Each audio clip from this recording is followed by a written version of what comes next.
Okay. So can everyone see my screen? Not yet, Mataji. Oh, I see. Okay. Yeah, Okay. it's come. Yeah, Okay. now I can. Now we can. Yeah. Okay. Perfect. Great.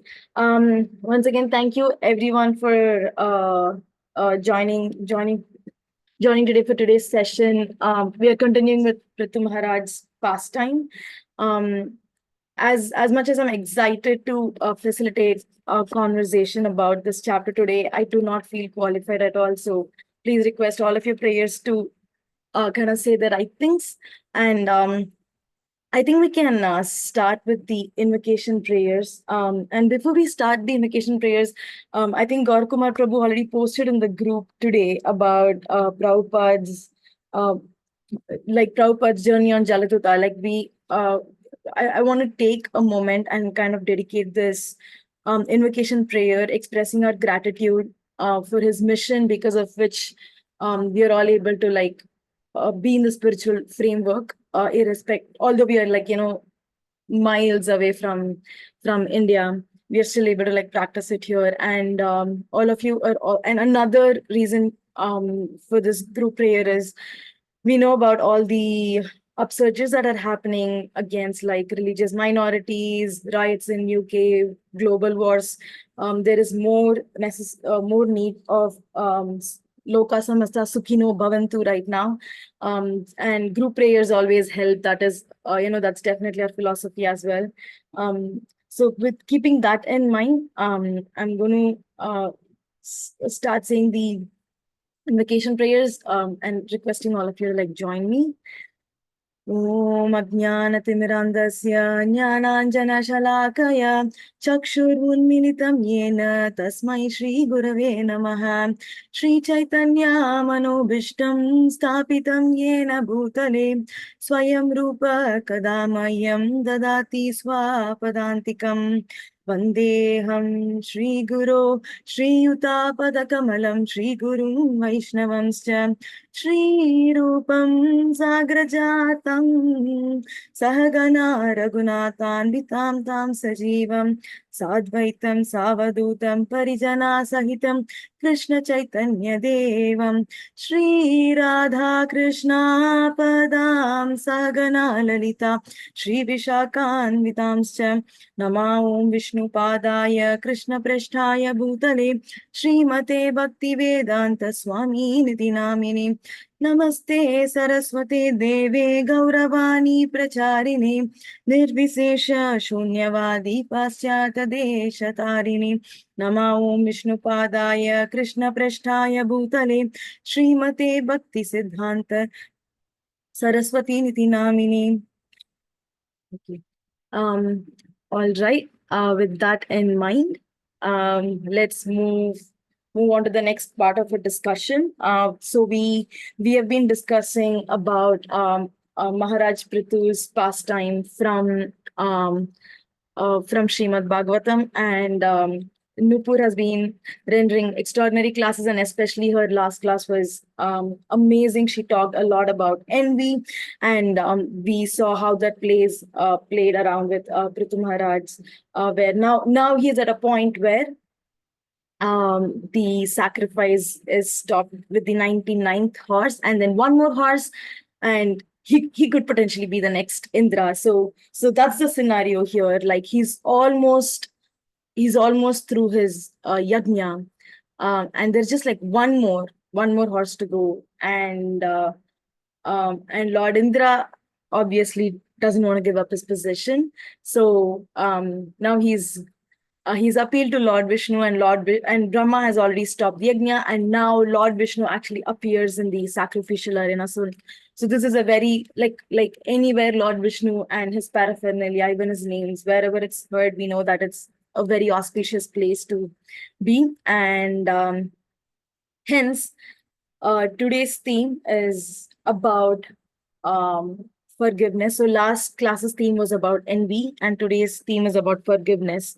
Who's forgiving whom, and why is it necessary?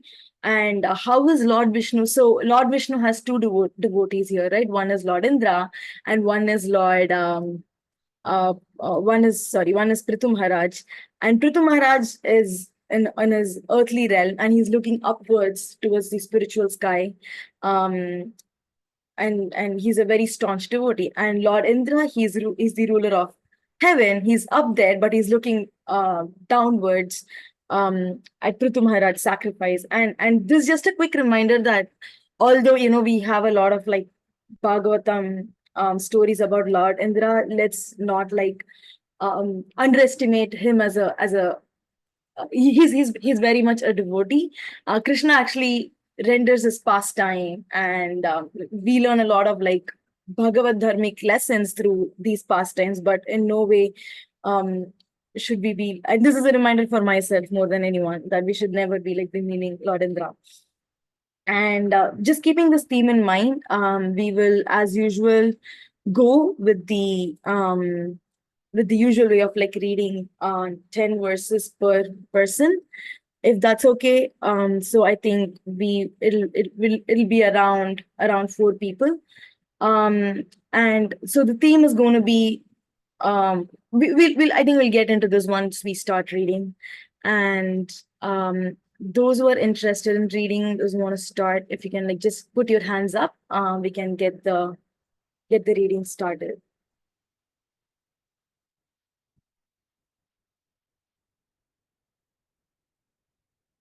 Okay. Okay. Okay. I see Krishnan Prabhu and Nupur so far. Thank you so much for volunteering. Krishnan Prabhu, why don't you go ahead with the first 10 verses, and Nupur can take over the next 10 verses post that. Hare Krishna. Hare Krishna. Text 1. The great sage Maitreya continued, My dear Vidura, being very much satisfied by the performance of 99 horse sacrifices, the Supreme Personality of Godhead, Lord Viṣṇu, appeared on the scene. Accompanying him was King Indra. Lord Viṣṇu then began to speak. Lord Viṣṇu, the Supreme Personality of Godhead, said, My dear King Pṛthu, Indra, the King of Heaven, has disturbed your execution of 100 sacrifices. Now he has come with me to be forgiven by you. Therefore, excuse him. O King, one who is advanced in intelligence and eager to perform welfare activities for others is considered best amongst human beings. An advanced human being is never malicious to others. Those with advanced intelligence are always conscious that this material body is different from the soul. If a personality like you, who are so much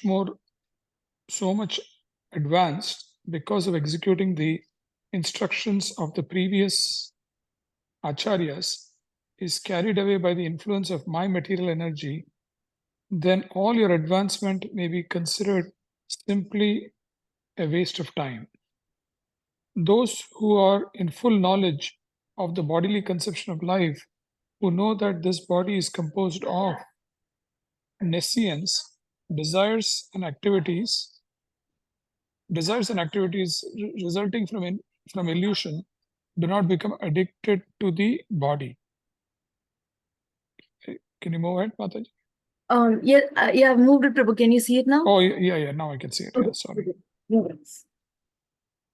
How can a highly learned person who has absolutely no affinity to the bodily conception of life be affected by the bodily conception in regard to house, children, wealth, and similar other bodily productions? The individual soul is one, pure, non-material, and self-effulgent. He is the reservoir of all good qualities, and he is all-pervading. He is without material covering, and he is the witness of all activities. He is completely distinguished from other living entities, and he is transcendental to all embodied souls.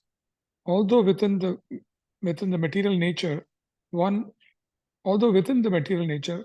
who is thus situated in full knowledge of the Paramatma and Atma is never affected by the modes of material nature, for he is always situated in my transcendental loving service. The Supreme Personality of Godhead, Lord Viṣṇu, continued, My dear King Pṛthu, when one is situated in his occupational duty, wait a minute. When one situated in his occupational duty engages in my loving service without motive for material gain, he gradually becomes very satisfied within. When the heart is cleansed of all material contamination, the devotee's mind becomes broader and transparent, and he can see things equally. At that stage of life, there is peace, and one is situated equally with me as Satchid Ananda Vigraha. Hare Thank Krishna. you. Thank you very much, Prabhu. Thank you. Nupur, do you want to start from text 11? Yes, thank you very much, Akka. Hare Krishna. Anyone who knows that this material body, made of the 5 gross elements, the sense organs, the working senses, and the mind, is simply supervised by the fixed soul, is eligible to be liberated from material bondage. Lord Viṣṇu told King Pṛthu, "My dear king, the constant change of this material world is due to the interaction of 3 modes of material nature: the 5 elements, the senses, the demigods who control the senses, as well as the mind, which is agitated by the spirit soul. All these taken together comprise the body. Since the spirit soul is completely different from this combination of gross and subtle material elements, my devotee, who is connected with me in intense friendship and affection, being completely in knowledge, is never agitated by material happiness and distress. My dear heroic king, please keep yourself always equipoised and treat people equally, whether they are greater than you, in the intermediate stage, or lower than you. Do not be disturbed by temporary distress or happiness. Fully control your mind and senses. In this transcendental position, try to execute your duty as king in whatever condition of life you may be posted by my arrangement. For your only duty here is to give protection to the citizens of your kingdom. To give protection to the general mass of people who are citizens of the state is the prescribed occupational duty for a king. By acting in that way, the king in his next life shares 1/6 of the result of the pious activities of the citizens. But a king or executive head of state who simply collects taxes from the citizens but does not give them proper protection as human beings has the results of his own pious activities taken away by the citizens, and in exchange for his not giving protection, he becomes liable to punishment for the impious activities of his subjects.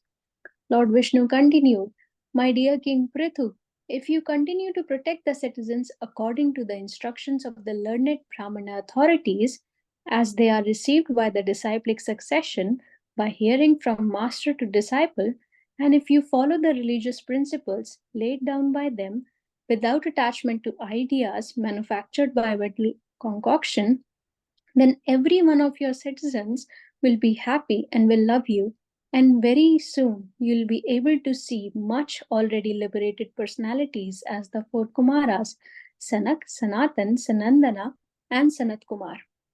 My dear king, I am very captivated by your elevated qualities and excellent behavior, and thus I am very favorably inclined toward you. You may therefore ask from me any benediction you like.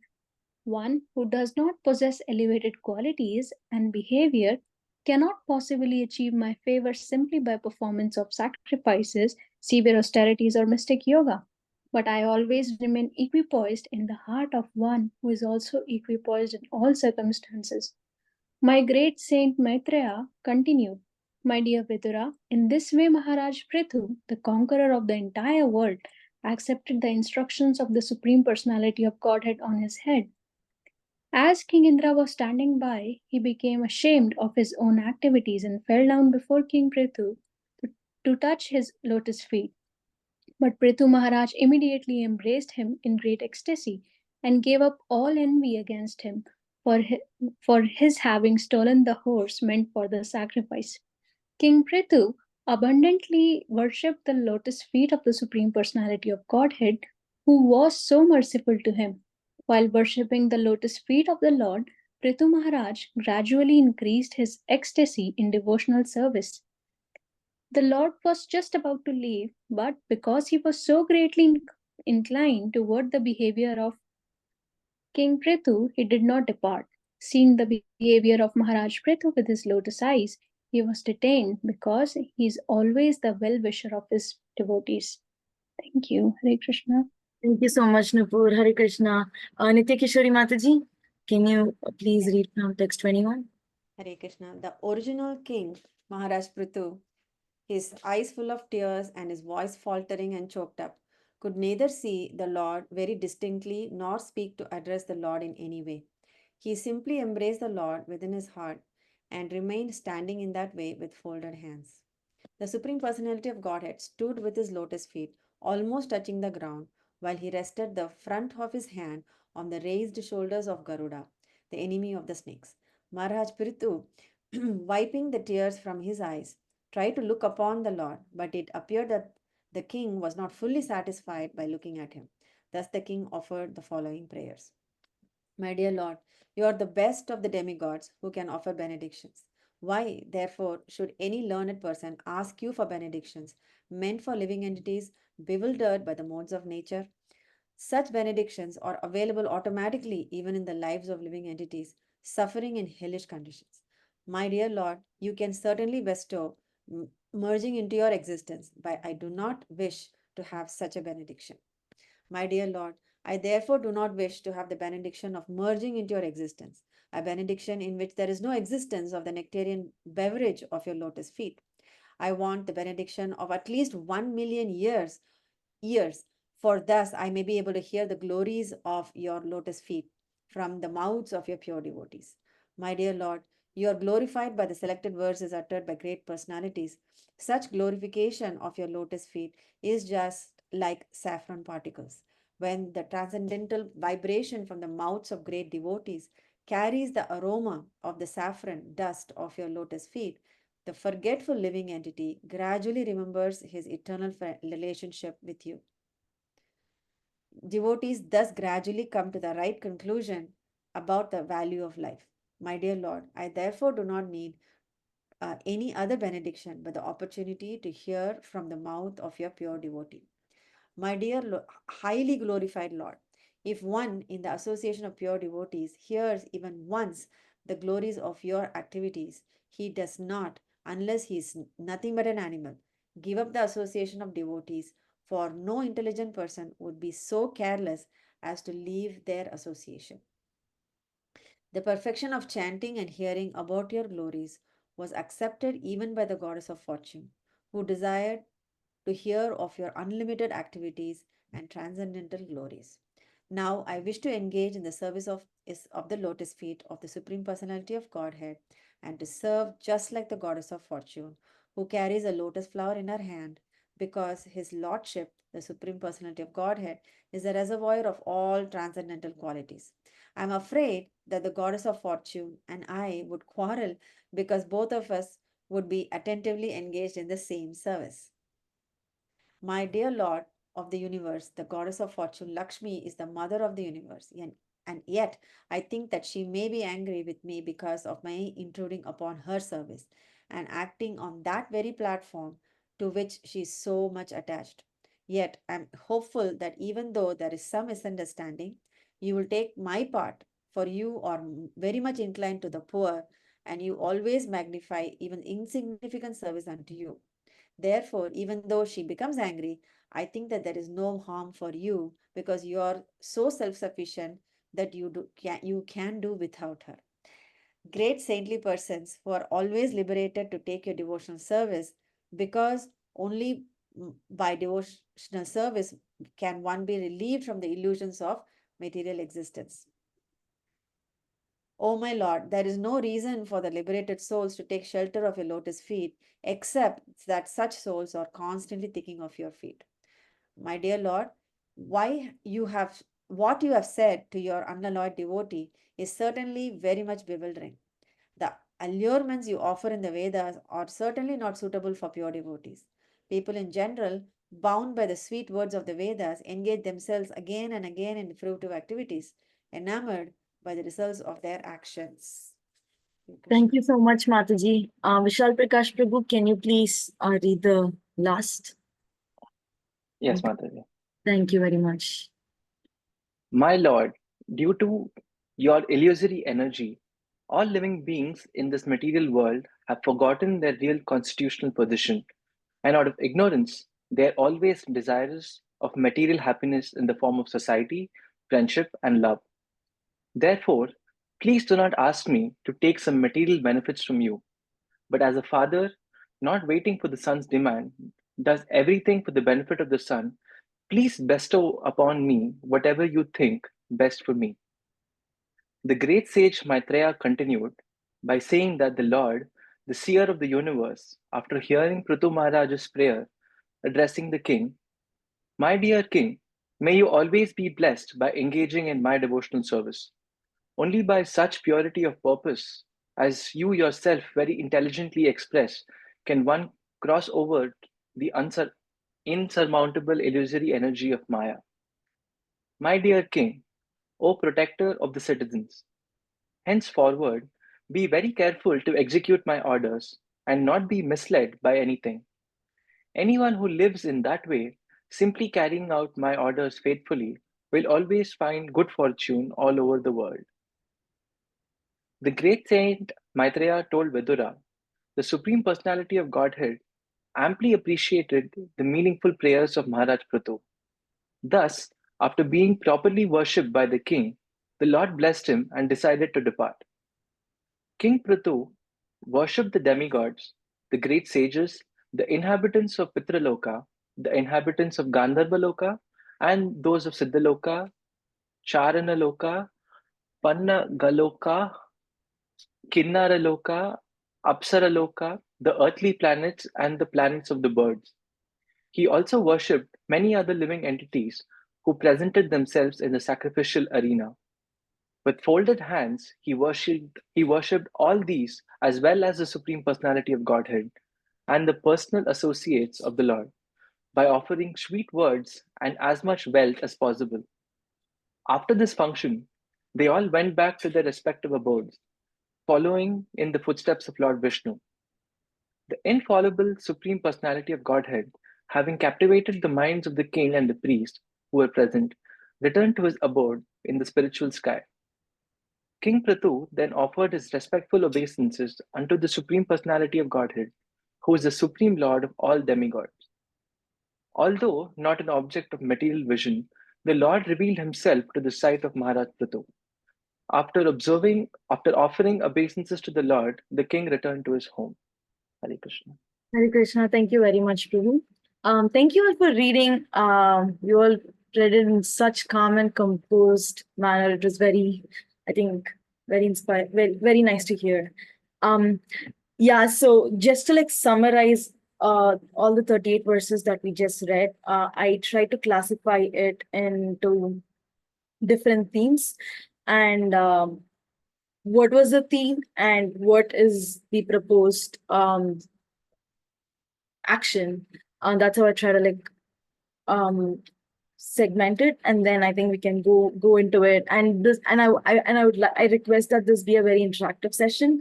Starting with the first theme, one is acting under the modes of material nature, and this is relevant here because this whole yajna was like stopped because Lord Indra, like King Indra, he wanted to he didn't want to give up his position. So oops. I don't know why I did that. Oh, I see. Okay. Okay. Yeah, so to keep that perspective in mind, I think everyone, like usually all the living entities are classified into like three major classification. One is like Muktatma, Nityatma, and Badatma. So one set, the Badatmas are the ones who are like, eternally conditioned and they keep continuing their material life again and again. They go through all this cycle of like birth, death, old age and disease. Whereas Nityatmas are the ones who are like eternally like liberated. For example, Garuda, Adisesha, they are all eternal servitors of Lord Viṣṇu. They are Nityatmas. And Muktatmas are the ones who have actually crossed this path of like material life.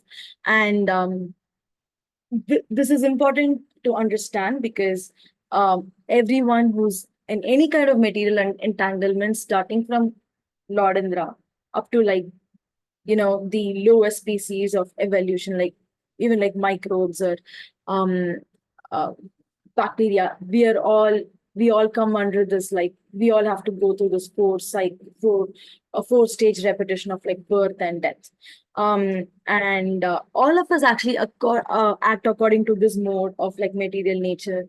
And it's said in Bhagavad Gita chapter 5. I'm just going to read the translation. So the embodied spirit, master of the city of his body, does not create activities, nor does he induce people to act, nor does he create the fruits of action. All this is enacted by the modes of material nature.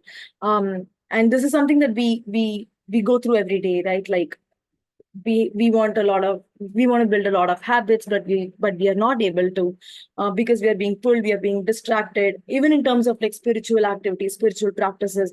Oh, I want to do this, like fasting, especially on Ekadashi, is like one of the most hardest thing ever. Like every other day we can even just like fast by default, but fasting on Ekadashi becomes like a challenge.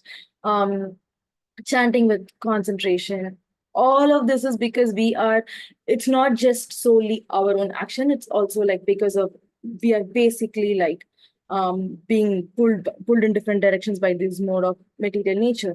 By the end of this presentation, we will although all of you know the answer, like we will see how can we transcend that situation. And here king Pṛthu Maharaj and King Indra is also and they're also in a very similar situation, because Pṛthu Maharaj was also envious, like he wanted to like go and do all the yajna and attain that position. And for Lord Indra, he was not ready to give that up. Like he had already done that. He had done his 100 horse sacrifice, and he had come to this position. And he was, and again in Vrindavan Leela, we have seen that he sent some Vartaka clouds to like destroy Vrindavan because he was not offered the Govardhan, and Govardhan got the puja instead of him.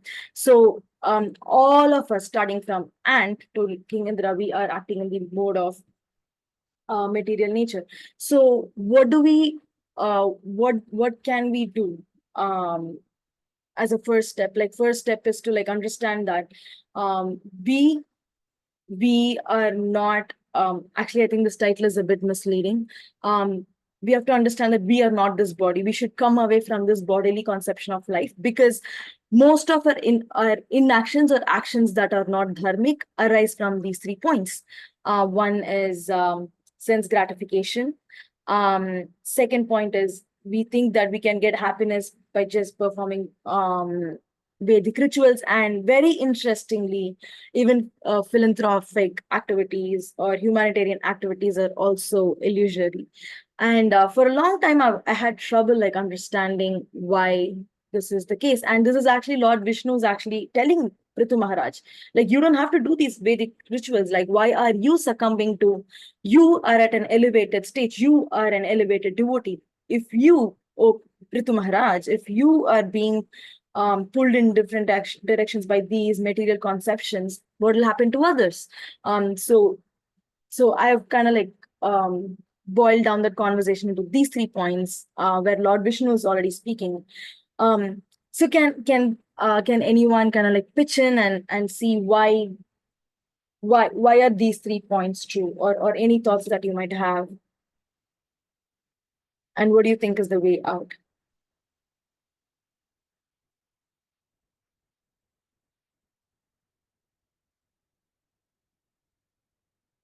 Does anyone? Jagannath Gopal Prabhu, please go ahead.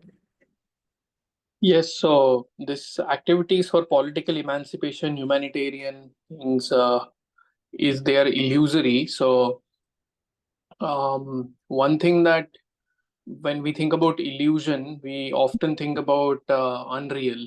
We that, oh, okay, this is just unreal, because that's what we typically mean by illusion.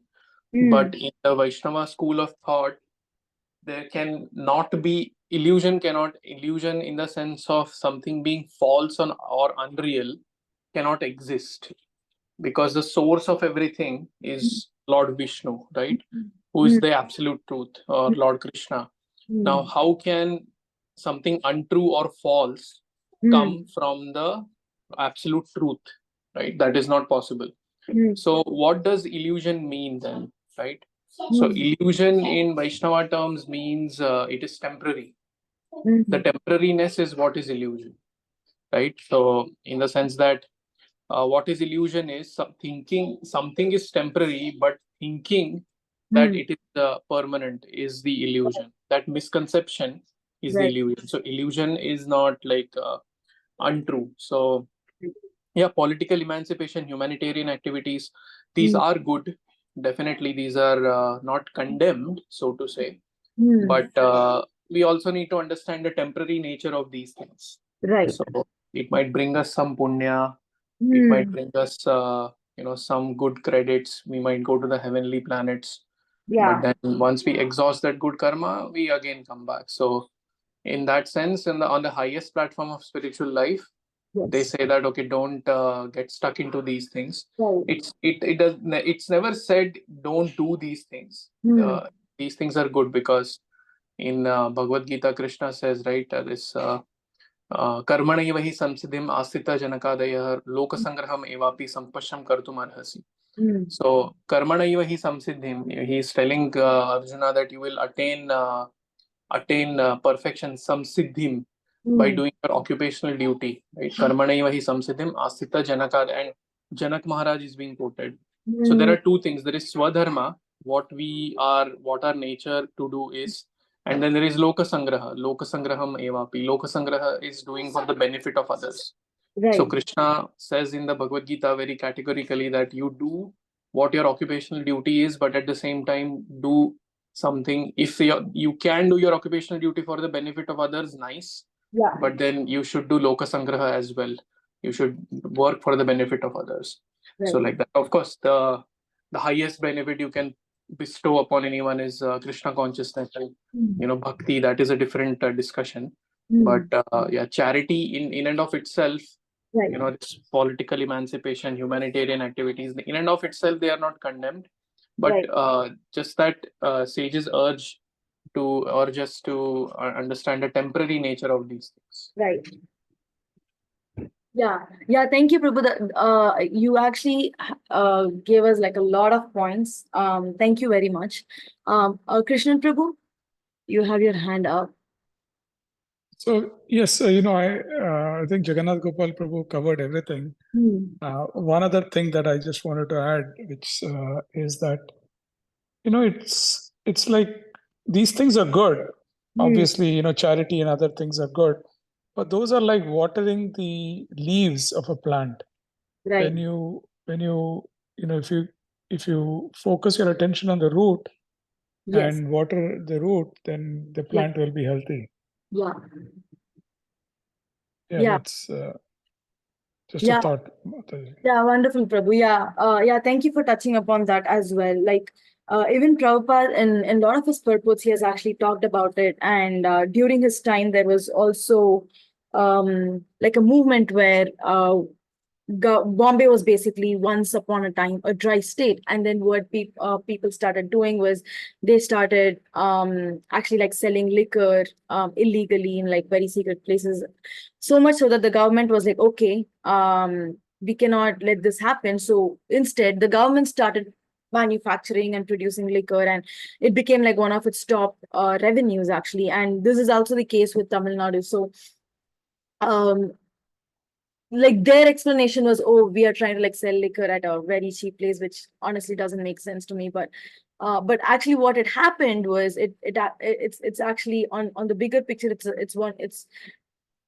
it's not a good decision at all. Like and the biggest problem with humanitarian causes is we assume that we know what is good for the entire humanity. Like, okay, like I'm going to donate this money, but you never know whether we are funding wars with that money. So there are a lot of these assumptions and in things that that happen in the end. And Prabhupada actually talks in his purport that one of the best, and I think Jagannath Gopal Prabhu and Krishna Prabhu, both of them touched upon this. One of the best ways to like work for the welfare of people is to actually give Krishna consciousness, because it's not just about chanting. It's a way of lifestyle. It's a way of thinking. Like your whole thinking changes, like your whole understanding of who you are, what's the reason you're present here, are you suffering or not, are you an illusion. So all of these thought processes kind of segment kind of like lead us, segue us into like getting spiritually advanced, and eventually based on progress and based on the mercy of Vaishnavas and Viṣṇu, we actually get out of that entanglement. So if we think about it, that is the best way to like that is the best humanitarian root cause. But having said that, we should not ignore the basic necessities that other humans need. For example, if there are homeless people who are very needy, then offering food, like we should definitely be cognizant of that too. But it's important to keep this vision in mind. And moving on to the next. So now we just saw about like the like removing this bodily conception from at the root level. Then next in the purport we have the purport basically talks about glories of Lord Viṣṇu. And why is Lord Viṣṇu important? We all know that we are all Jivatmas and he is the Paramatma. We are all parts and parcels of Lord Viṣṇu. And being cognizant of that relationship, and being cognizant of the fact that he's a Supreme Lord. In Mahārāja, where Bhishma Pitama, he recites Viṣṇu Sahasranamam. So he's in this arrow of bed, in his final stages, and he's an Ichamrityu, so he can die whenever he wants. Like he has that wish. And while he's in this bed of arrows, Krishna actually asks Yudhishthira to go and ask how to run this kingdom, like seek the actual truth from Bhishma Pitama. So Yudhishthira goes, and this is actually in the Viṣṇu Sahasranam. I'm just going to quickly read it. Kimekam daivatam loke kimva pyekam parayanam stuvantakkam kamarchanda prapnayurmanava shubham. So what that means is, who's the greatest? Kim ekam, who is the ek, the greatest of lords in this whole world, in this whole loke? Who is this is the second ekam, who is the one, who is the refuge, parayanam, who's the refuge for all. And who should I be glorifying? Stuvantakkam, whom should I be glorifying? And manava means mankind or humankind. Whom, by glorifying whom can mankind reach auspiciousness? And by worshipping whom, archantaha. Sorry, I didn't put that line here. But by worshipping whom can you reach, can you get out of this janma kim chapan muchyate jantur janma samsara bandhana. Japa, who should I be doing japa on, so that I can get out of this janma samsara bandhanat, the bonds of birth and death. So Yudhishthira, the Viṣṇu Sahasranam actually starts by Yudhishthira posing these 6 questions, and therein there is a whole description given by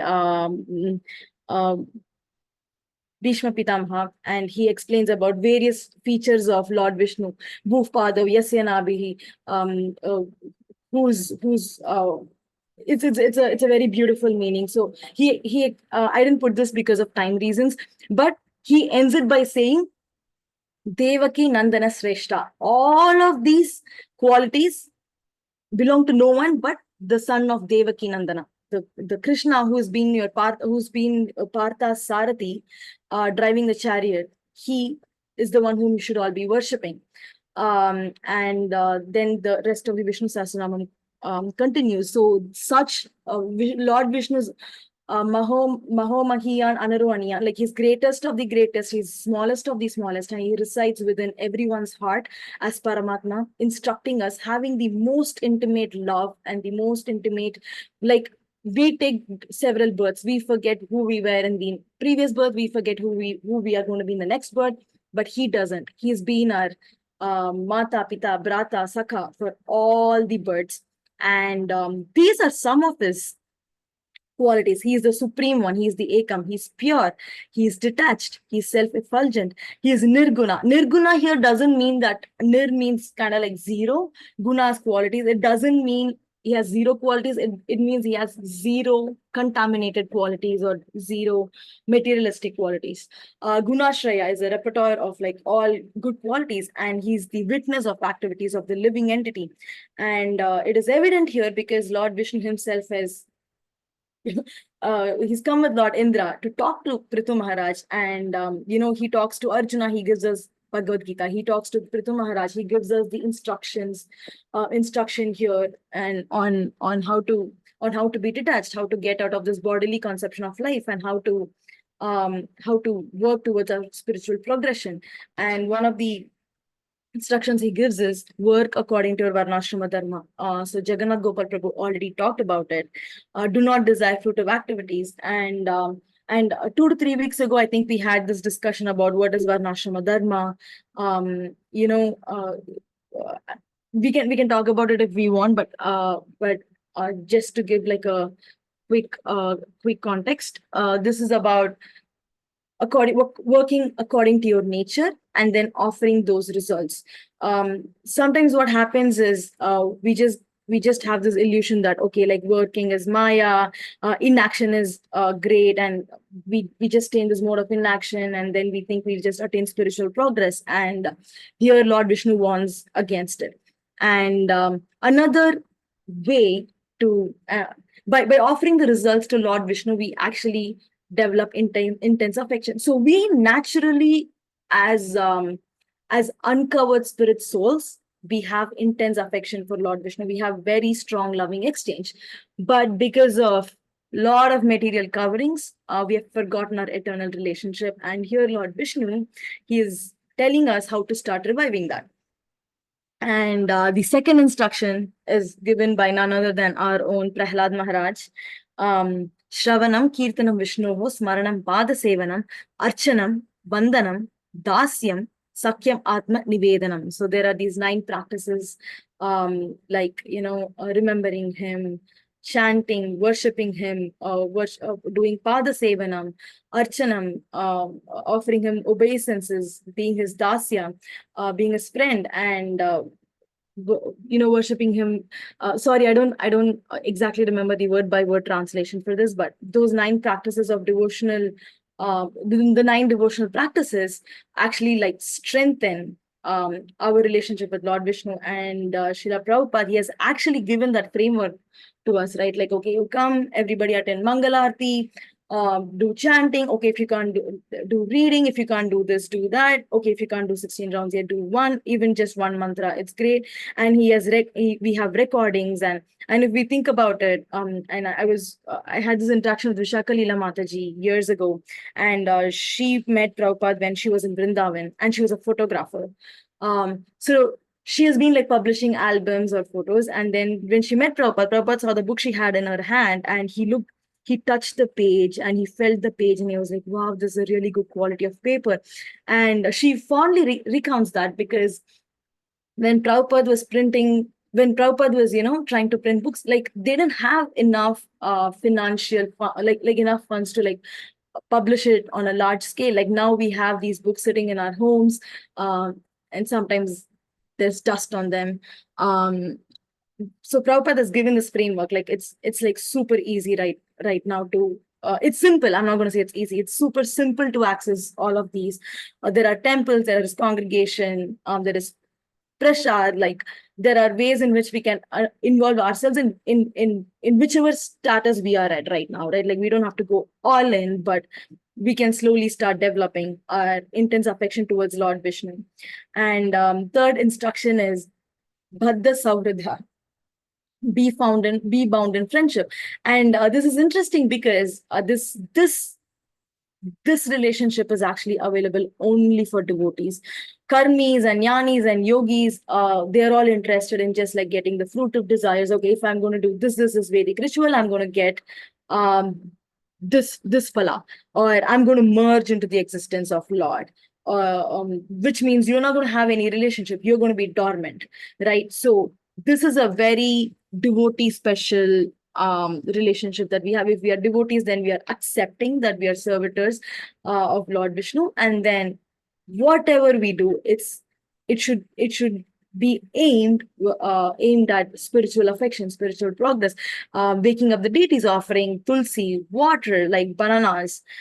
It's all kind of like inching towards that affection. And one important instruction that Lord gives is Vyavasatmika Buddhi. We should receive instructions from a Lord or his representatives who are Acharya. So every devotee should be trained in Parampara system. Chaitanya Mahaprabhu's mentioned about like trying not to hear anything from Mayavadis, and he goes as far as calling those who have heard from them as doomed, because without being in the proper parampara, we make our own interpretations. And I've seen those examples myself personally, and I've been in that situation as well, making our own interpretations and misunderstanding what bhakti is. Dasanu das, like we should go through the parampara. We should all be linked to the parampara that finally links us back to Lord Vishnu and progresses us spiritually. I just want to make a pause here and see if anyone has any reflections, thoughts, questions. We can probably discuss about that now. And then sorry Gaurav, I just saw the chat. Hopefully it was visible enough. Sorry if my text was not visible. Yeah, does anyone have anything to share or any reflection, thoughts?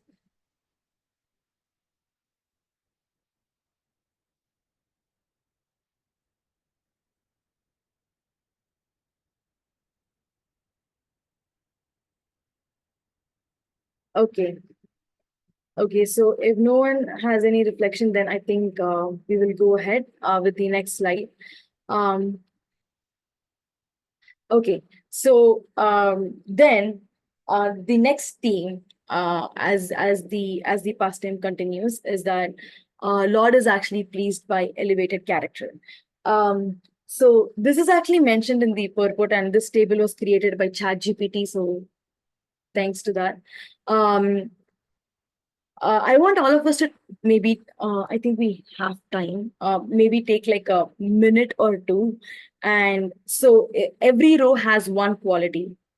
And these are all basically the qualities that Lord is expecting of all of us, right? And then I made like 3 columns, or ChatGPT made 3 columns, which is, okay, I think I'm there, or okay, it's work in progress, or do I really need to be that possess that quality? So these are like 26 qualities. I want you to like just, if you want to think about it, or take a paper and just like go through it and see, maybe mark the ones that needs like major improvements, or things that you think you already are.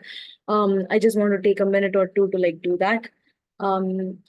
So I'll just read the qualities quickly, just for like just to cover that. It starts with being kind to everyone, and this actually also means people who might be equal in status, who we think are lower in status, or who we think are higher in status. Prabhupada actually writes about this, like we have to be kind and respectful with everyone. Second quality is does not quarrel with anyone, fixed in the absolute truth, equal to everyone, faultless, charitable, mild, clean, simple, benevolent, peaceful, completely attached to Krishna, has no material hankering, meek, steady, self-controlled, does not eat more than required, who is sane, who is respectful, who is humble, grave, compassionate, friendly, poetic, expert, and silent. So these are all the 26 qualities, and we can all just like make a mental note of where we want to progress, where we think we need to improve upon. And all these things are really nice because it offers nice framework or metrics to like evaluate ourselves, and we can start working on them in a very consistent step-by-step basis. Now this is so basically Lord Viṣṇu has instructs Mahārāja Pṛthu to like get out of this bodily conception of life, like get away from Vedic rituals, just develop intense affection with him and possess all of these qualities, and follow the parampara system to be completely trained in parampara system. And based off all of these instructions, and we all know that Mahārāja Pṛthu already is a superior devotee, like he possesses all of these qualities, and he's been taking care of his citizens. And this is something that this is very relatable, especially with the election scenario right now that's happening and all the other upsurges that are happening all around the world. We can see it for ourselves, how godless civilization or like godless constitutions are either giving us misinformation about what religion is, or the superiority complex about certain religion, trying to kill or like destroy other religions, and fights between like two countries. All of that stems because of this godlessness in them, right? And Lord Viṣṇu's instruction is more relevant now than it has ever been. And then Lord Viṣṇu has Lord Indra right next to him, right? Lord Indra's appeal. Sorry, one second. I'm just going to pause here. Nityakeshwari Mataji has a she has a comment saying, do not eat more than required, but I like to ponder, do I really need this? Yeah, that's true. Yeah, I'm a lot of work in progress or I'm also in, do I really need this for a lot of these qualities, but maybe one step at a time.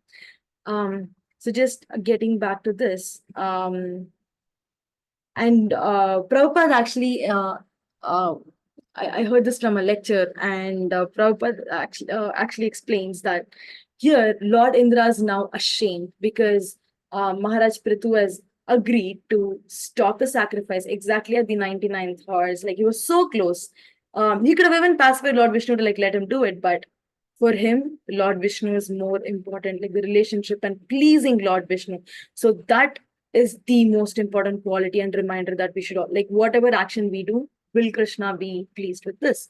Will Krishna be proud of what I'm doing, even if it's like studying one extra chapter for my education, or like watering a plant, or like unnecessarily picking a fight with a friend because I need to prove my point. Even these small decisions, once we have the spiritual vision on, the spiritual lens on, it can help us navigate the situation better. So here Mahārāja Pṛthu is ready to forgive, and forgiveness is a golden quality of a devotee. So when I was hearing this lecture, it actually said Prabhupada was talking about how in an Indian household back in those days, if a mother-in-law wanted to give an instruction to daughter-in-law, she won't actually go and talk to the daughter-in-law directly. She'll actually go and yell or instruct the daughter. And if the daughter-in-law is intelligent enough, she will, understand that, okay, those instructions are meant for her. The mother-in-law will never directly like go and talk to the daughter-in-law or instruct her directly. I don't know if it applies in today's age, but apparently that was the situation back then. And Prabhupada then continues saying that here, Lord Viṣṇu, by giving instructions to Pṛthu Mahārāja, these instructions were actually for King Indra as well. And which is why King Indra became very ashamed of his activities. He immediately sought forgiveness, and Pṛthu Mahārāja instantly embraced him, picked him up, embraced him, and he immediately forgave. Like for him, that's it. Like, okay, if Krishna is satisfied because of me giving up this sacrifice, then let it be so. And Lord actually, and then for Pṛthu Mahārāja, and then Lord Krishna, he asks him to like ask for any benediction. He's like, oh, King Pṛthu, you have done a big sacrifice by giving up on this. So I want to give you a benediction. Like, why don't you ask me what the benediction is? And there is this very beautiful description of the the purport where, Krishna, like, imagine, like, this glowing form of Lord Vishnu, and then he's touching the earth, and it's one of the qualities of uh, of upper planetary beings is that they actually do not touch earth. There are a few qualities that said in the Shastras: they do not touch earth. The garlands that they wear never withers away. The flowers are always fresh. They never age. So there are these bunch of qualities, and that kind of obviously applies for Lord Vishnu as well. So finally, he acts as if he's touching the earth. He's relaxed. His hands are over Garuda. He's as if he's resting. And for Lord and for for King Pṛthu, he's very moved, he's very touched, he's overwhelmed with devotion, and he starts like crying. And before this, actually, like in the purport, Prabhupada writes that Lord Krishna actually, like, Lord Krishna is in everyone's heart, right? He's the Paramatma, he's in every Jivatma. But some of them do not choose to like align spiritually. So for them, he is just a witness. Whereas for those with whom they want to establish a connection with him, he actually instructs them from his heart. And this is basically in Bhagavad Gita: Tesham satata yuktanam bhajatam priti purvakam dadami buddhi yogam tam yena mam upayanti te. And for Pṛthu, for Pṛthu, he's at the most elevated stage, right? Like he doesn't need any benediction, so he requests Lord Krishna that I don't need any benediction. What benediction do I have to get? Or the only benediction that I want is, please give me 1,000,000 years to like hear your glories. And he doesn't want to hear the glories from anyone else. Like he wants to hear the glories from pure devotees, because they are the ones who have understood the essence of Krishna consciousness, and they will be the ones who will be able to reveal it to the rest of the world. So that is what Sukhamukha Amrita Drava Samyutam Pibata Bhagavata Rasamam Pibata Bhagavata Rasamalayam. So Bhagavatam is the essence, and it was spoken by Shukadev Goswami, who is a pure devotee, and that is why it is so nectarian for all of us to hear. And this is just Pṛthu Mahārāj's request, and by this we can actually learn from Pṛthu Mahārāja as to why this request is important, right? Like the more we hear, the more we involve ourselves in all the devotional practices, we actually like revive our eternal relationship with God. And for all of us, we definitely remember our life in whatever stage we are at in Krishna consciousness, right? Like our stage before Krishna consciousness. Like I'm pretty sure most of us have that phase before Krishna consciousness and after Krishna consciousness, and we can definitely see some changes. Like we can definitely I read this somewhere, for those who have prayer as their everyday habit, miracles become their life. I forget where I read this from, but it was very interesting, because you will actually start seeing divine interpretation, whether it's good or bad, right? Whether you like the outcome or not, irrespective, miracles do happen. There's always a divine intervention, and then we later see, okay, this is why this happened. Our perspective changes. We become more calm and composed, and we start aligning our everyday habits such that it's in alignment with like spiritual progress. So hearing and chanting is like one of the most important ways to like revive that relationship, because the more we hear about the glories, we actually know how supreme actually the supreme personality of Godhead is, and hearing all of his pastimes, we know how he is capable. And I remember Gaur Kumar Prabhu was once telling me that, and I'm pretty sure he's told all of us at some point. He said, Krishna is all loving, all knowing, and all powerful. And for me, that was a strengthening serum, because that means, okay, if I'm going through something really, really hard, it actually means Krishna knows that I'm going through it, and he's powerful enough to like, change that situation if needed. And he's loving enough, or is all loving, to know that I'm in pain, and which means he also doesn't want me to be in pain. But if I am in pain, then it means there is something that I have to change, and the only way I'll change is through this process, by going through pain, thinking about it, taking the next step, and the only way we can build that trust, and this is not just like a one-time thing. We have to constantly be like hearing and constantly chanting because for any relationship it requires work, right? Like we should also put that work, and if we take one step, Krishna will take thousands and maybe even 10,000 steps towards us, and he's eager to like have us with him more than we are eager to have him with us. Like he's way more eager. And that also makes us like rise from the platform of kuyogi, which is like materialism, to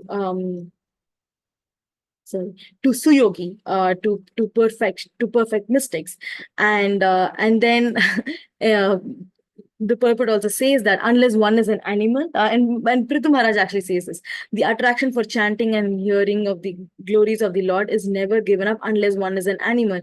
And I was thinking about it, and my realization was that this doesn't mean that, for example, if we give up on hearing and chanting, that doesn't mean that we are equal to an animal.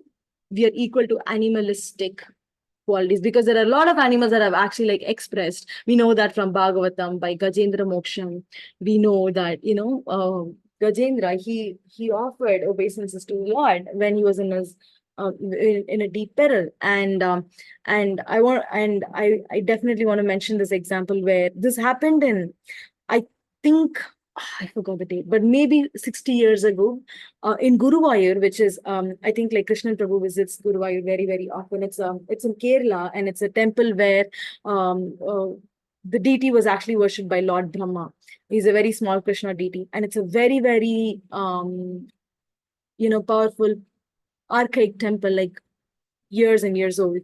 And 60 to 100 years ago, somewhere around this range, there was this elephant called Keshava. And when Keshava was 5 years old, this elephant, he was, taken, he was given shelter at the temple. Until he died, he will come running whenever there's a procession, and it happens every Ekadeshi. Keshava elephant will know. Keshava elephant will actually fast on Ekadashi. Like, it's an elephant. Like, there is no way an elephant like looks up at the calendar and be like, today's, but the elephant knew. And every time he will be the one who will take Krishna on procession throughout the temple, every Ekadashi since he was 5 years old. And as he was getting old and as he was about to die, and the only way they select these elephants is they'll actually have a race between different elephants, and whichever elephant comes as first, that elephant will get to take the Lord for procession. And as he was getting old, he was not able to keep up with the race. So he came second, and he was giving his all, right? He was old and he was like wobbling, but he came second. And so the other first elephant was chosen, and Keshav was chained by then, and he pulled the chain and he came running, chasing the first elephant, because he didn't want to give up on that service. So the Nambudris, or the priests there, they do this thing called as Deva Prashnam. It's an astrological or a tantric practice, I'm not sure, where if you don't know what to do in any spiritual activity, they'll do this Deva Prashnam and they'll try to find the answer. And through that, they actually got to know that until Keshava is alive, no other elephant, because he has this pure desire to take Krishna on procession. So till the end of his life, he was the one, as slow as he was and as wobbly as he was, he would carry the deity around the temple. And before he died, he knew that he was going to die. This is all coming from the temple resources, right? Like, obviously they are trainers, so they know what the elephant is feeling. They have been with the elephant for like decades. The elephant actually like comes, he left the temple, he ran away from the temple moments before he died. He left the temple, he came in front of the temple, he was basically sitting opposite of the temple. He raised his the elephant arm, basically the tumbikai that we say, the elephant arm. He sat down on the ground, offered his obeisances to Krishna, and he just passed away within minutes. And that was also on an Ekadashi. And as an honor, they actually have a life-size statue of Keshava elephant near the temple. And like this, like every time I hear this story, it just gives me so much of tears. Like, he's an elephant, but he had the most sincere desire to serve the Lord. And And yeah, I just wanted to like kind of highlight about the animalistic qualities one can possess because we give up on hearing and chanting.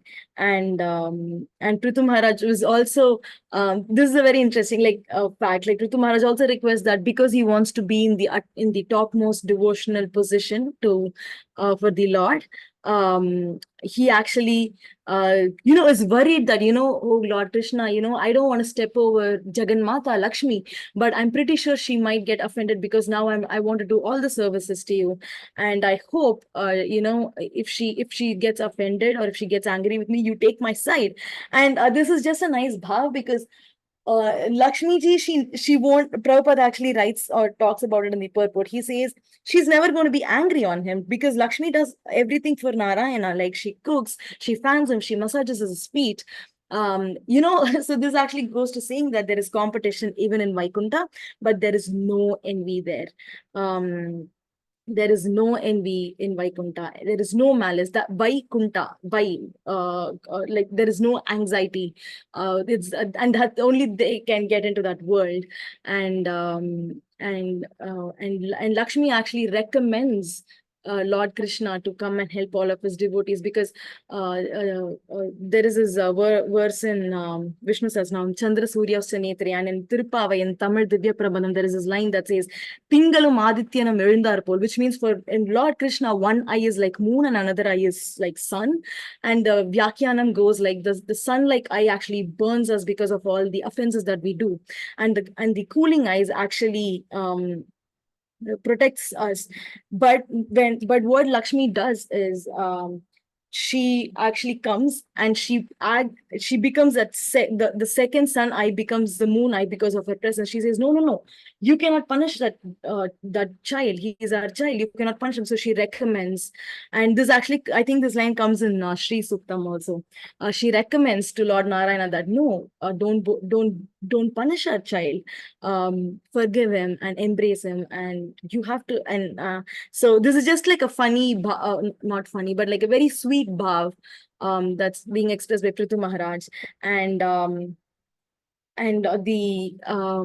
Chaitanya Mahaprabhu actually goes around and say, and basically through this Pṛthu Mahārāja has actually rejected every other form of worship, karma kanda, upasana kanda, jnana kanda, because all of these are just like material benedictions. He's like, Krishna, your material benedictions are just alluring, like they are just so distracting. But a pure devotee doesn't ask for anything. No, he doesn't ask for like basically a pure devotee doesn't make any wish. He knows a father will protect the child no matter what. So he just focuses on transcendental worship. And of course, Chaitanya Mahaprabhu in a Sixthashtakam has said, Na dhanam, na janam, na sundarim, kavitam, va jagadisha kamaye, mama janmanishware, bhavatad bhakti ahituki tvai. Oh, Almighty Lord, I have no desire to accumulate wealth, nor do I desire beautiful women, nor do I want any number of followers. I only want your costless devotional service, birth after birth, Janmani, Janmanishwari. So with that, we have to, this is an inspiration for us in whatever state we might be. These are all like lessons that we can take, and we can see a reality of a lot of these things in terms of how the governments are functioning. Where do we want to be? What should be our next goal? How do we make this happen within our Varnashrama Dharma? And we saw the steps that's been through the conversation of Mahārāja Pṛthu and Lord Viṣṇu. We saw the steps that's already been, further facilitated by Prabhupada. It's in our access. So good luck to all of us, and prayers that all of us are able to make our spiritual progress, unflinching devotion, and stay close to and always listen to the Lord within our hearts, and progress in our spiritual advancement. Pure devotees don't even, they say that they don't even ask for liberation. I honestly would like liberation. But yes, I would like to pause here. And I might have committed a lot of offenses or missed out some important points or misquoted certain things. I seek all of your forgiveness, if so, and whatever realizations has come, it's come purely because of Prabhupada's mercy. And with that, I think we have about 4-ish minutes, but I would like to open the floor for discussion. Any feedback, please let me know your feedback and questions, thoughts. Gaur Kumar Prabhu, please. Hari Bol, Lekha Mataji. First of all, this was a very, very comprehensive, complete, devotionally nourishing class. So thank you so much for preparing so nicely. I mean, I've read the purports of all the verses of this chapter, and I felt that you did a very good job of going through all the purports and giving us the condensed version. Like, for example, the first thing I want to highlight about this pastime is that so the Lord Vishnu actually descended mainly because to appreciate the qualities of Pṛthu Mahārāja. So this verse that you elaborated, the 26 qualities, that actually comes in the purport of, if you can please open that purport, it's 4:20:16, if you can just pull that up. Yeah. So in this purport, it's very nicely, Srila Prabhupada highlights a couple of things which I wanted to bring out. So even though the Lord appreciates the qualities, he also says, I'll just read the first two lines. The Lord is very pleased with Mahārāja Pṛthu's good character and behavior and offered him a benediction. The Lord openly says that performing great sacrifices or undergoing the austerities of mystic yogic practices cannot satisfy him. He is pleased only by elevated character and behavior. But here's the best part. So initially we might think, okay, if we just develop these qualities, that will please Lord Vishnu, right? But Prabhupada is saying now, but these qualities, you cannot develop these qualities unless one becomes a pure devotee of the Lord. So anyone who has developed unalloyed, unflinching devotional service unto the Lord develops these original good qualities as spirit soul. And then as you rightly, very nicely pointed out, these 26 qualities are actually here, which is where you took them from. So I really want to appreciate that. So on one hand, so what should we do on a practical sense? Should we just focus on developing these good qualities, or should we focus on becoming a nice devotee of the Lord? So at our level, we should focus on both. We should focus on becoming good devotees as well as focusing on developing these qualities. So that is one thing I get from this pastime. And I really liked how nicely you talked about the elephant, and it was very touching for me. And about the sun and the moon being the eyes, and how that was also very touching for me. And every pastime that you shared, and a very, as I said, comprehensive class. And I just wanted to mention one more thing about nationalism and narcissism and things like that. So narcissism and nationalism, they're considered to be cousins of one another. So narcissism in one sense is where you're completely just thinking about yourself. It's all about me. It's everything is for me, and so on. But the nationalism also is just an expansion of narcissism, because then you start thinking that everything is more for my country and for my nation, and Krishna is available only for Hindus. If you start thinking like that for a particular religion, the moment you think that Krishna is only mine and no one else's, then at that moment Krishna vanishes. Vanishes at that moment, because that is exactly what we see in the rasa dance, right? When the gopis thought that Krishna is only mine now, then Krishna vanished. So the moment we start thinking that it's only my religion that can attract God's mercy, that is actually dangerous. So we should be so broad-minded as Vaishnavas that we should be very welcoming, very inclusive of everyone. So all these things about nationalism, narcissism, everything can take us away from Krishna in that sense. And the other last thing, I mean, sorry, I keep saying last thing, but this is definitely the last thing. So the first thing that the first quality, kind to everyone. Krishna says in, I think 12:13, Adveshta Sarva Bhutana Maitra Karuna Evacha. So a devotee is actually very, very kind towards everyone. And that kindness comes because he worships Krishna, who is Suhridam Sarva Bhutanam in 5:29. So basically what Krishna is saying here is that if you worship me, you will start getting my qualities. And Mm. one of my qualities is to be kind towards everyone, towards all living entities. And you will develop that develop that quality. So yeah, Mm. I just wanted to highlight these things. And thank you, Mataji. Amazing. Thank you, Prabhu. Amazing points, Prabhu. Thank you. Lot to think about, actually. Thank you very much. Really appreciate it. Jagannath Gopal Prabhu.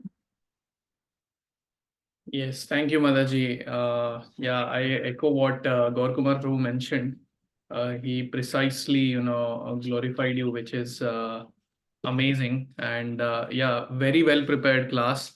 Initially, when you started saying the prayers, I was feeling so nice hearing that South Indian accent, Yeah. which I've probably only I've heard in MS Subbalakshmi's Viṣṇu Sahasranam. Yeah. But yeah, it was nice to hear. It was nourishing. And Yeah. then one thing I wanted to appreciate also is that you always kept saying multiple times during your talk that, remember, don't have a narrow-minded conception about Indra. Indra is actually, he's a great soul. Yeah. And it's actually true. When Indra does yajnas, Viṣṇu himself comes to Yeah. get offerings, right? So he's Yeah. not an ordinary person. Reading all these things, we might get a conception that, oh, Indra, he always messes up and things like that. But that is not a mature thing to think. So yeah, thank you for that. It was really nice of you to keep mentioning that so that we don't commit any offense against Indra, who is a great devotee. Yeah. And yeah, thank you. Overall, the class was amazing. Such beautiful stories, such sweet stories. And I really loved the way you prepared for the class. And yeah, thank you. Thank you so much. And about that, about what Gaur Kumar Prabhu mentioned, right? Surita Sarvadehinam. So Krishna is Surita Sarvadehinam. So being a devotee, we become also Surita Sarvadehinam. So that is actually, I was just hearing that today, what I was hearing that same point today. And yeah, that is amazing. And even there was a discussion about watering the root of the tree, right?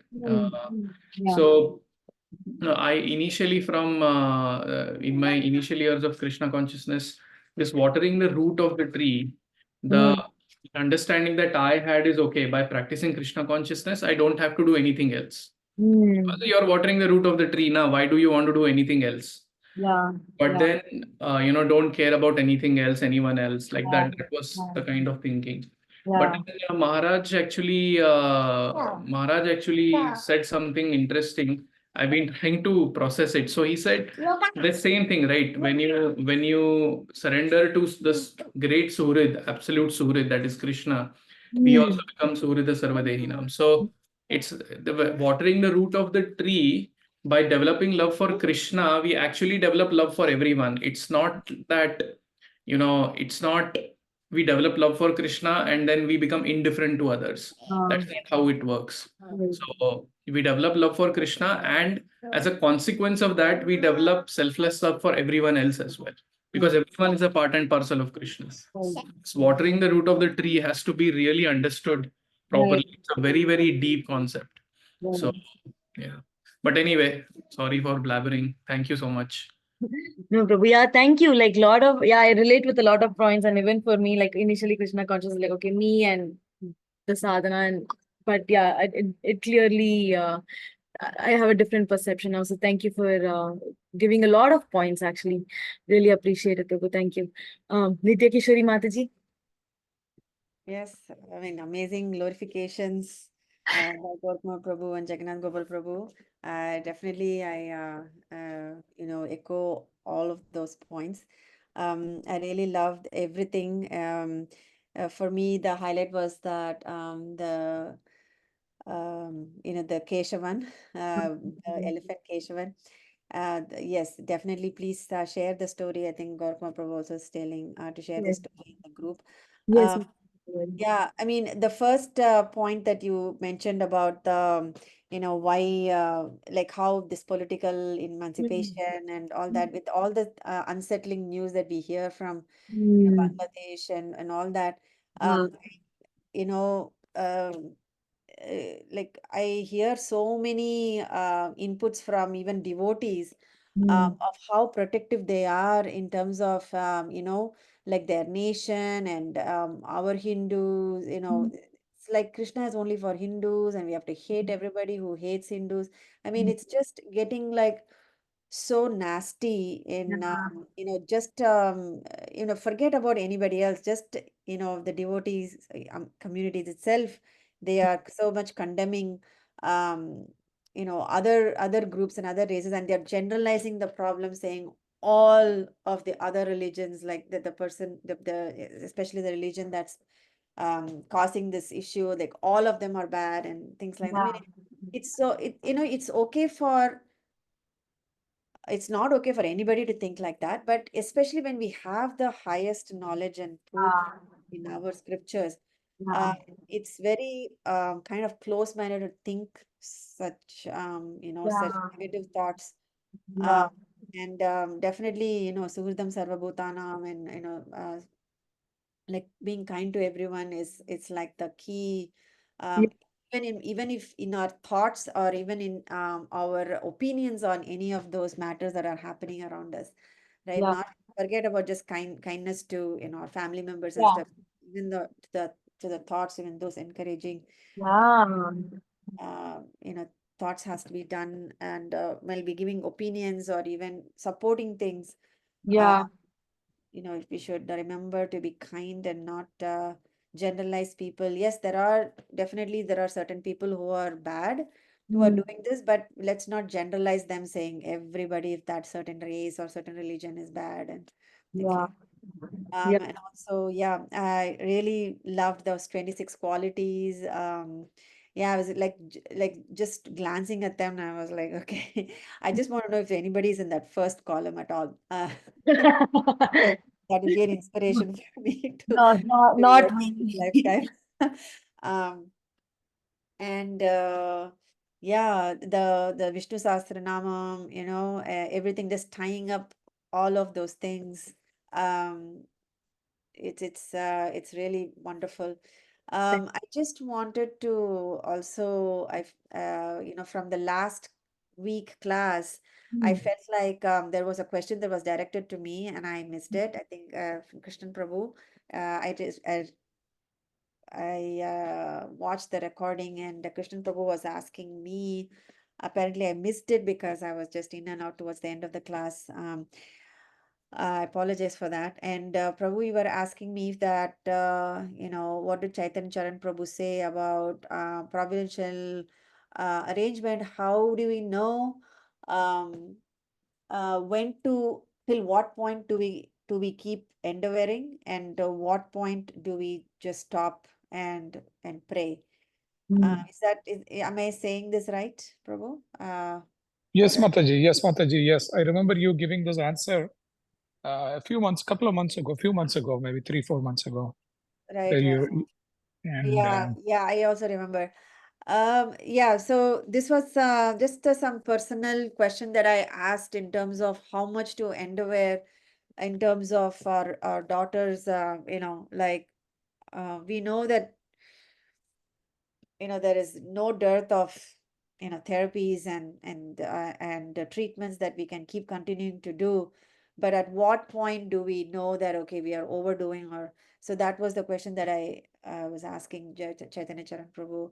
And his answer was um, that anything that we over endeavor, um, so endeavoring is not bad. That's what he said. Anything, endeavoring is not at all bad. Inaction is bad. Like thinking that, taking that laziness or inaction, or just, they're saying that, okay, Krishna will protect,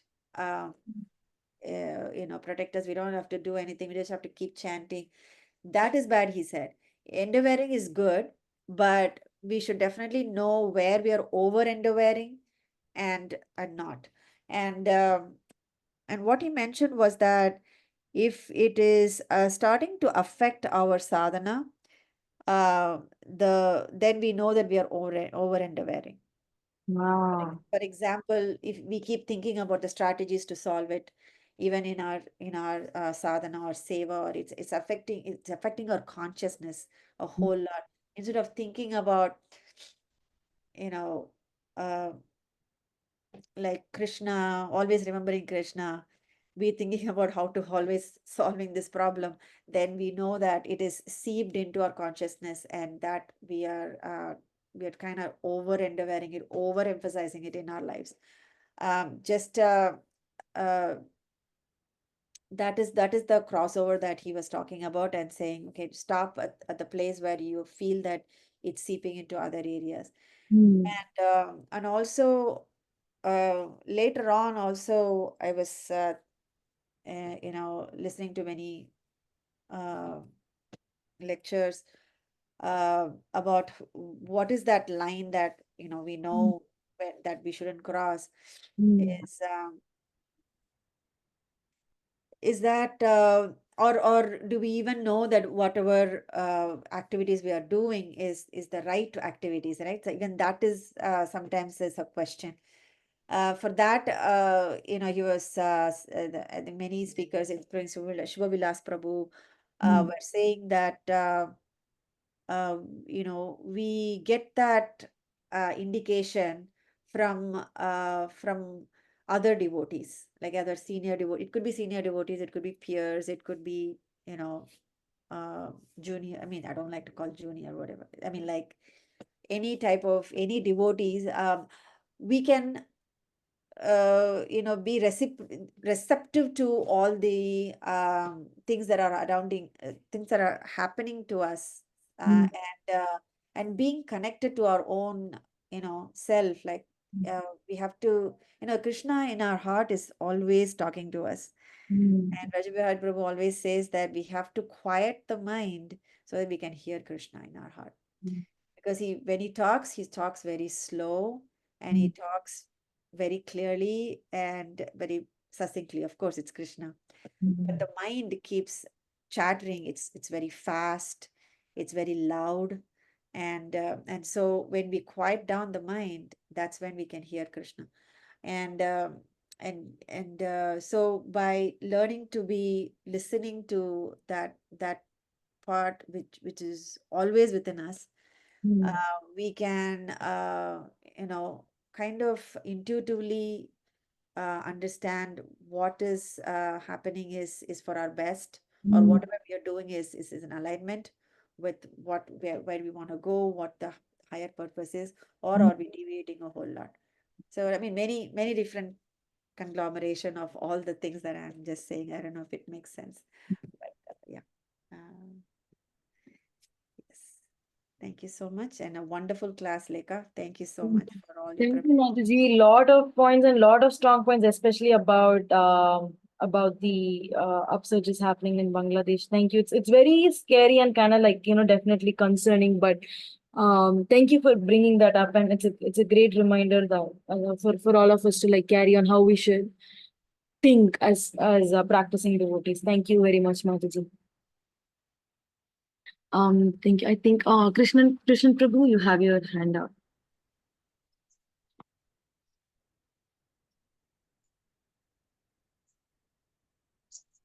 Sorry about that. I was on mute. Wonderful class, Mataji.